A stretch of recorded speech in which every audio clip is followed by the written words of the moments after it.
जय श्री कृष्ण चैतन्य प्रभु नित्यानंद, श्री अद्वैत गदाधर श्रीवासादि गौर भक्त वृंद। हरे कृष्णा। एक बार फिर मैं महामंत्र का, हमारे जितने भी श्रोता सुन रहे होंगे तो एक बार महामंत्र का आप लोग स्मरण करें हमारे साथ। हरे कृष्ण कृष्ण कृष्ण हरे हरे, हरे राम राम राम हरे हरे। मैं अ, सबसे पहले आप सभी श्रोताओं को मैं नमन करता हूं और अभिनंदन करता हूं। साथ में ही जितने भी दर्शक हमारे ये देख रहे होंगे उनको मैं अभिनंदन करता हूं। और और मैं चलते चलते चैनल पर आप सभी का स्वागत करता हूं। और स्पेशली मैं चलते चलते चैनल को धन्यवाद देता हूं कि जो उन्होंने मुझे एक दोबारा अवसर दिया है आप लोगों के समक्ष कुछ मैं अपनी अनुभव जो मेरी मैं सन 1900 अपना परिचय मैं आपको देना चाहता हूं कि मेरा नाम पंकज कुमार झा है। मेरी सांस्कृतिक परिचय आप देख रहे होंगे कि मेरे सर पे पाग है। मैं एक मिथिलांचल, मेरी जो जो भौतिक शरीर है वो मैं मिथिलांचल का रहने वाला, वहाँ पे मैंने जन्म लिया है। जे बिहार प्रांत में और मधुबनी जिला है वहाँ का मैं रहने वाला हूँ। और जिसका एक पाग, आन और बान कहिए और एक शान, ये पाग आन बान मिथिला की एक शान है। और साथ में मेरी आप देख रहे होंगे मेरी आध्यात्मिक परिचय, मेरे गले में मेरी तुलसी की एक झोली लटकी हुई है, माला है, तुलसी की माला है। और मैं जो हरि नाम का दीक्षा, मैं इस्कॉन से जुड़ा हुआ हूँ।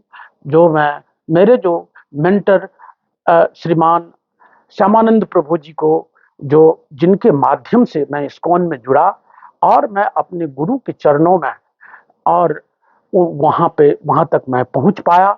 और मेरे गुरु महाराज श्रीमान कृतुदास अधिकारी जी को, जो कि हमारे प्रमाणिक गुरु हैं, और उनको मैं कोटि कोटि धन्यवाद, कोटि कोटि प्रणाम करता हूं। और मैं अपनी गुरु माँ को भी कोटि कोटि प्रणाम करता हूं।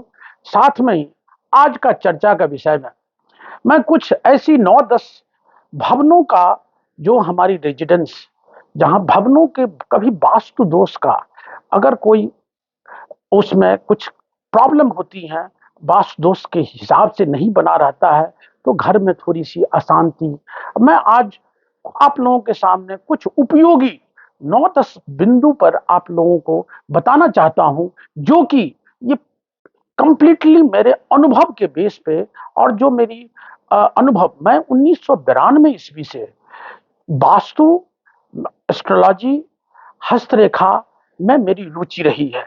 मेरी ये हॉबी है, मेरा ये, और मेरा ये व्यवसायिक नहीं है। ये मैं इसका कोई व्यवसाय में प्रैक्टिस, ये कोई व्यवसायिक प्रैक्टिस नहीं करता हूं। और मेरी जो क्वालिफिकेशंस हैं इससे रिलेटेड, मैं हस्तरेखा का मैं प्रवीण, हस्तरेखा विशारद, वास्तु आचार्य, रमल ज्योतिष रमल शास्त्री, रमल पंडित, और मैं न्यूमरोलॉजी में एडवांस डिप्लोमा, और साथ में मैं ज्योतिष में मैंने आपको कहा कि मैं प्रवीण और विशारद मैंने किया हुआ है। और ये Indian council of astrological science से, और वास्तु का मैं आचार्य हूँ। और आप लोगों को थोड़ी सी ध्यान से सुनने की आवश्यकता है और अपने डे बाय डे लाइफ में इसको इनकॉर्पोरेट करनी है।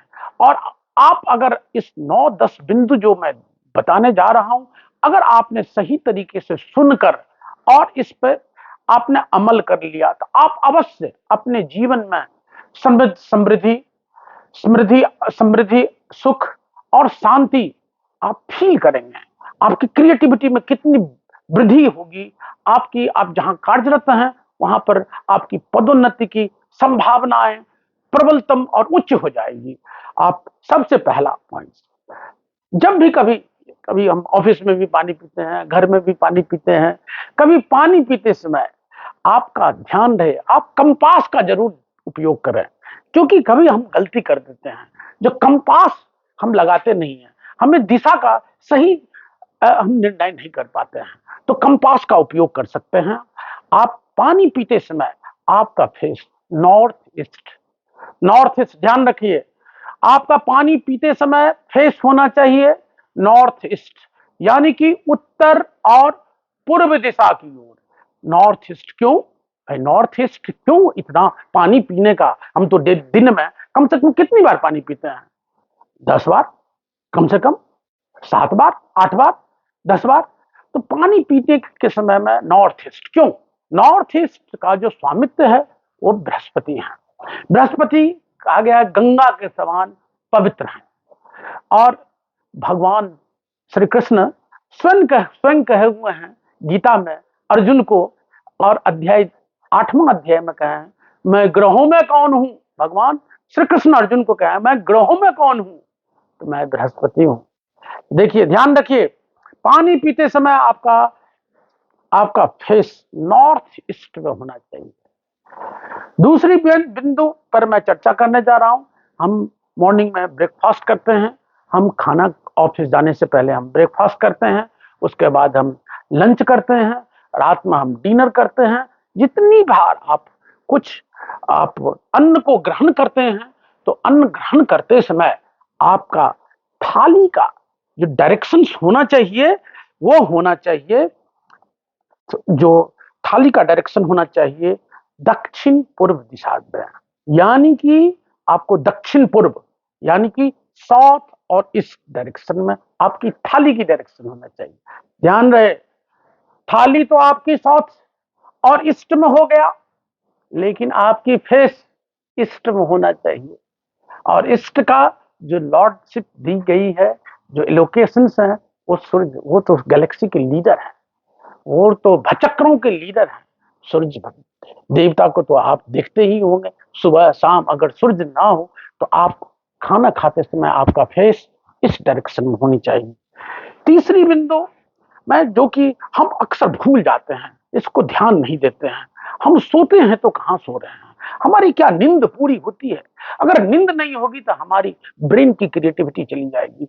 तीसरी बिंदु मैं आपको बताना चाहता हूं, ये होना चाहिए साउथ वेस्ट डायरेक्शन, और साउथ वेस्ट डायरेक्शन में अपनी बिस्तरा को लेके जाएं, और आपका जो फेस होना चाहिए वो आप उस साउथ और ईस्ट यानी कि दक्षिण और पूर्व कोने में, अगर उस डायरेक्शन में हम, और या तो फेस को हम साउथ डायरेक्शन में अगर हम रखें, तो आपकी नींद पूरी गहरी नींद होगी।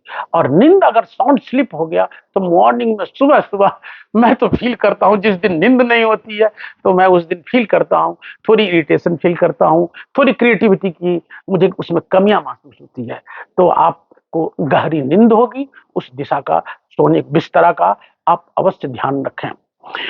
अगला चतुर्थ, मैं चौथा बिंदु पर ध्यान आप लोगों को आकर्षित करना चाहता हूं, और आपको ध्यान रखें अपने घर में, अगर पूजा करते समय आपका फेस का डायरेक्शन किधर होना चाहिए? पूजा का फेस का डायरेक्शन, दो डायरेक्शंस, जो सबसे फेस का डायरेक्शन नॉर्थ ईस्ट अगर हो तो सबसे उत्तम। दूसरा, अगर अगर नॉर्थ वेस्ट हो तो वो भी उत्तम माना जाता है। अगर ये, अब जब भी अपने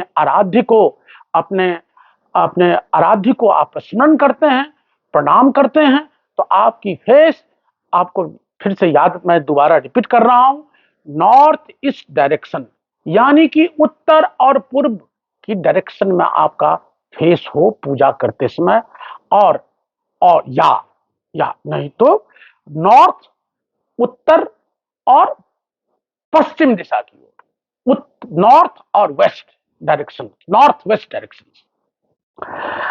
अगर आप अप्रोप्रिएट, उचित प्रगति चाहते हैं, तो आप अपने प्रवेश द्वार, जहां घर पे आप ऑफिस से लौट के आते हैं या कोई काम से बाहर गए, आप घर में प्रवेश द्वार, वहां पे आप शुभ चिन्ह, जैसे शुभ, जैसे मेस्कॉट जिसको बोला जाता है, और शुभ जो जो चिन्ह, जो प्रतीक माना जाता है, जिसमें कि मैं कुछ शुभ चिन्हों का मैं आपको बताना चाहता हूं, जैसे लक्ष्मी, गणेश जी, कुबेर, स्वास्तिक, ओम, और शुभ और भी बहुत सारे शुभ वस्तु होते हैं जिसको आप स्थापित अवश्य करें।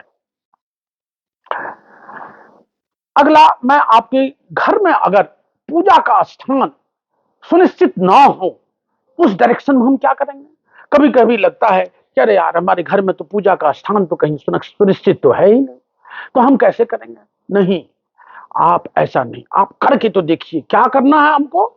हमको करना क्या है, नॉर्थ ईस्ट डायरेक्शन में वहीं पे बैठ करके, अगर टेबल है, चेयर है, उस डायरेक्शन में आप आप पूजा पूजा स्मरण करें, पूजा और अपनी आराध्य को प्रणाम करें, स्मरण करें, तो आपको बहुत ही लाभ मिलेगा। अगला बिंदु जो मैं आपको बताने जा रहा हूं, जो जो सातवां बिंदु है, मैं आपको ये भी बताना चाह रहा हूं, ये बहुत आवश्यक है। अगर आपके घर का नॉर्थ ईस्ट यानी कि उत्तर पूर्व की दिशा अगर भारी हो, बहुत ज्यादा भारी हो, यानी कि भवन में, बिल्डिंग में एक एक बैलेंस होती है, अगर नॉर्थ ईस्ट की दिशा में भारीपन हो, तो आपको उसको तोड़ने की आवश्यकता नहीं है। तोड़ना तो बहुत आसान है, बनाना कितना कठिन है हम सब जानते हैं। और उसमें आपको करना क्या है, आप सीधे साउथ वेस्ट डायरेक्शन में उसको भारी करते हैं। साउथ वेस्ट डायरेक्शन को भारी करने का कई तरीके हैं, कई तरीके हैं। या तो सीढ़ियां को ले जाए, सीढ़ी कहता है घर में बहुत भारी, सीढ़ी में बहुत आयरन होता है, बहुत उसमें सीमेंट और बहुत सारी चीज, वो वजन ज्यादा होता है। अगर वो सीढ़ी नहीं हो पाए तो नहीं, मैं वो नहीं सीढ़ी कहता हूं कि अब उसको आप साउथ और वेस्ट डायरेक्शन को भारी कर दें।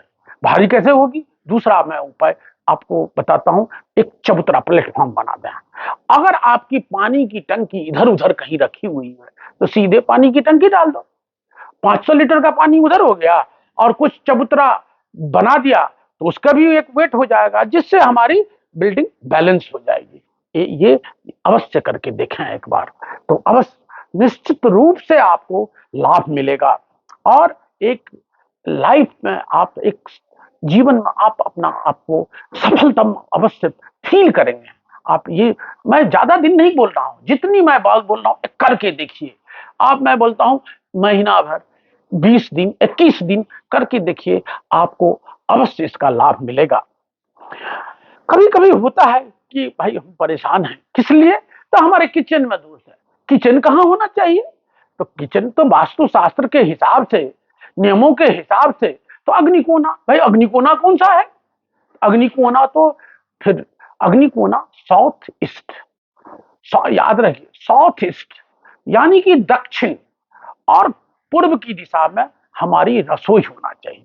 अगर उसमें रसोई नहीं है, लेट से, अगर मैं उदाहरण के तौर पर, अगर नहीं है तो उसमें एक दोष आ गया, तो आपको कुछ नहीं करना है। आपको करना क्या है, एक बल्ब, एक होल्डर लगा दीजिए, एक 0 पावर का एक लाल बल्ब ले आइए, ला, और सुबह और शाम उसको स्विच को ऑन करके रखिए। वही सुबह स्विच कितने घंटा, 2 घंटा, ये भी दिमाग में आती है जो कितने देर तक रखूं। सुबह में उसको स्विच ऑन एटलीस्ट 10 बजे तक, और शाम को निश्चित रूप से रूटीन में आप अगर उसको स्विच को ऑन कर दीजिए, लाल बल्ब बस जलना चाहिए। देखिए ये करके आप, जितनी में मैं बिंदु कहा हूं, इसको देखिए, निश्चित रूप से आपको लाभ मिलेगा। और अगला अगला मैं बिंदु आपको जो बताने जा रहा हूं, अंतिम बिंदु है। मैं ज्यादा लंबा नहीं करना चाहता हूं, क्योंकि इसमें होती है क्या, कंफ्यूजन हो जाती है। भाई कितना कितना चीज करूंगा जो कि संभव, प्रैक्टिकली नहीं पॉसिबल है। उतनी ही बिंदु मैं कर सकता हूं जो हम डे बाय डे कर सकते हैं। अंतिम मैं एक बता, अगर आपका साउथ और वेस्ट, देखिए ध्यान रखिए, साउथ और वेस्ट, साउथ इसका मतलब हुआ दक्षिण और पश्चिम का कोना, इसकी जो स्वामित्व है ये राहु, राहु ग्रह जो है वो एक मेलिफिक इन नेचर कहा जाता है। मेलिफिक इन नेचर मतलब हो गया थोड़ी अशुभता, अशुभ ग्रहों में उनको हम काउंट करते हैं। तो अगर ये अंतिम बिंदु की बात कर रहा हूं, अगर आपकी दरवाजे की संख्या यानी विंडो यानी कि आपका गेट, दरवाजा, खिड़कियां अगर संख्या में ज्यादा है, लेट से बहुत ज्यादा है, तो कोशिश आप करिए उसको आप बंद करके रखिए, जितना कम से कम। अब घर में भाई एयर भी आनी चाहिए, तो कितना कम करूं, लेकिन संख्या को जितना कम करके रखेंगे, ये आप 9-10 बिंदु जो मैंने आपको कहा है अपने दिनचर्या में आप इनकॉर्पोरेट कीजिए और इसकी प्रैक्टिस कीजिए। मैं आपको एश्योरेंस देता हूं, आप निश्चित रूप से एक अपनी डे बाय डे लाइफ को एक लीड करेंगे। हर डायरेक्शन में आपको शांति महसूस होगा, माइंड में पीस मिलेगी और आप समृद्धि और आगे अपने लाइफ को आप लीड करेंगे, सक्सेसफुल आप निश्चित रूप से रहेंगे। अब अंतिम लास्ट में अपने वाणी को विराम देने से पहले एक बार आप लोगों को धन्यवाद देना चाहता हूं, जो इतनी देर आप लोगों ने पेशेंस रखा, जो हमें सुना। और साथ में एक बार मैं फिर से चलते चलते चैनल को मैं उनको धन्यवाद देना चाहता हूं, जिन्होंने मुझे ये अवसर दिया है। और सब मैथिल भाषी से और सब मिथिलांचल के से लोग, सब से मिथिलांचल वासी से हमर निवेदन अछि जे एहि चैनल और जतेक बिंदु हम कहलहुं एकरा ध्यान में रखबै तो निश्चित रूप से अहाँ के लाभ भेटत। आ एहि चैनल के अहाँ, ई चैनल एकटा मिथिलांचल के प्रमोट कैल चैनल छियै। चलते चलते एकरा अहाँ सब्सक्राइब करब, एकरा लाइक करब और अहाँ के नीक लागल तो एहि पर कमेंट जरूर लिखब। और कतौ कोनो भी तरह के अपने सबके कतौ कंफ्यूजन लागत जे एकर कोनो छै तो अवश्य संपर्क करी, एक क्वेरी जरूर लिख देब और तो ई तो निश्चित रूप से लाभ, ऐसा अहाँ के लाभ भेटत। और फिर से मैं एक बार गुजारिश करता हूं, अभी तो मैंने अपनी मिथिला भाषी जहाँ की मैंने अपनी संस्कृति परिचय दिया है, जहाँ का मेरी एक नैसर्गिकता बनी हुई है, जहाँ की मेरा चलने उठने हर में मेरी मिथिला की हर एक्शंस दिखाई दी होगी, आप देखते भी होंगे। तो अब मैं मिथिला वासियों के साथ I really request to all my listeners and really that मैं रिक्वेस्ट करता हूं आपसे जो इस चैनल को आप सब्सक्राइब कराएं और इसको लाइक करें और शेयर करें, और साथ में ही अब इससे आप लाभान्वित हो। किसी भी तरह की अगर आपको क्वेरी कमेंट है तो आप निश्चित रूप से लिखें। और जितने भी हमारे फिर से मैं अपने जिस संस्था से मैं स्पिरिचुअली मैं आध्यात्मिक अपने गुरु को, अपने मेंटर को, जो अपने हमारे जो मेंटर हैं श्रीमान श्री श्यामानंद प्रभु जी को मैं कोटि कोटि नमन करता हूं, और जिन्होंने मुझे आध्यात्मिक जगत में एक रास्ता प्रशस्त और मेरे गुरु महाराज के चरणों तक मुझे एक रास्ता उन्होंने दिखाया है। और जहां तक मैं उनकी आशीर्वाद, मुझे अपने गुरु के चरणों, महाराज जी के चरणों का आशीर्वाद मुझे मिला है, जिनसे मैंने दीक्षा ली है हरि नाम। आप देख रहे होंगे मेरी आध्यात्मिक परिचय, मैं इस्कॉन से जुड़ा हुआ हूं। मेरे गला में तुलसी माला है और मेरे गला में तुलसी माला की एक झोली है, और मैं अपने मेंटर श्रीमान श्यामानंद प्रभु जी को कोटि कोटि दंडवत प्रणाम करता हूं, और अपने महाराज जी श्रीमान कृतुदास अधिकारी जो हमारे इस्कॉन के प्रामाणिक गुरु हैं, उनको मैं और गुरु मां को मैं कोटि कोटि दंडवत प्रणाम करता हूं, और अपनी वाणी को यहीं विराम देना चाहता हूं। एक बार फिर से मैं आप सभी श्रोता से मैं और जो इस वीडियो को देख रहे होंगे तो महामंत्र का एक बार मेरे साथ आप लोग इसका मन ही मन और नहीं तो इस महामंत्र को जिससे कर्ण गोचर हो सके, जो मेरे कानों में ट्रांसमिट हो सके, जिसमें इसमें 16 भगवान का सब 16 शब्द है जिसको कि हम स्मरण करें। हरे कृष्ण कृष्ण कृष्ण हरे हरे, हरे राम राम राम हरे हरे। मैं अपने वाणी को यहीं विराम देना चाहता हूं और एक बार ना मत भूलिए, इसको सब्सक्राइब अवश्य कराइए, इसको शेयर अवश्य कराइए, शेयर अवश्य करिए अपने मित्रों के साथ। अगर आपको कोई भी किसी भी तरह की कमेंट हो तो आप कमेंट बॉक्स में आप अवश्य भेजें और मैं उसको एड्रेस निश्चित रूप से करूंगा। हरे कृष्णा।